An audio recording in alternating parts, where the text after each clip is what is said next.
지난 2018년이죠. 대법원은 일제 전범기업인 일본제철에 대해 강제징용 피해자에게 배상하라는 판결을 내렸죠.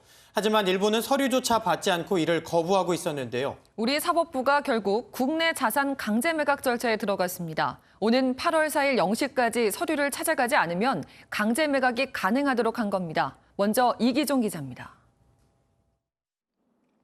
대구지법 포항지원은 지난 1일 일본제철의 국내 자산이 압류됐다는 법원 결정문을 공시 송달했습니다.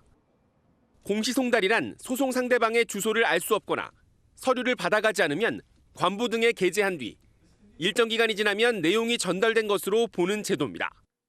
법원 결정에 따라 8월 4일이면 송달의 효력이 발생하고 이후 법원은 압류 자산에 대한 현금화 명령을 내릴 수 있습니다.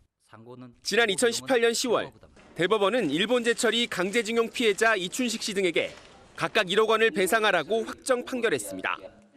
하지만 일본제철은 판결을 따르지 않았고 피해자들은 일본제철이 국내에 합작해 세운 회사인 P&R의 주식 19만여 주, 액면가 5천 원 기준으로 9억 7천만 원어치를 압류했습니다. 법원은 압류 사실을 일본 외무성을 통해 일본제철에 전하려 했지만 반송돼 절차가 지연돼 왔습니다. 일본 전범기업에 대한 법원의 공시 송달 결정은 이번이 처음으로 배상 판결을 따르지 않은 미쓰비시 중공업 등의 압류 절차에도 영향을 미칠 전망입니다. MBN 뉴스 이기종입니다.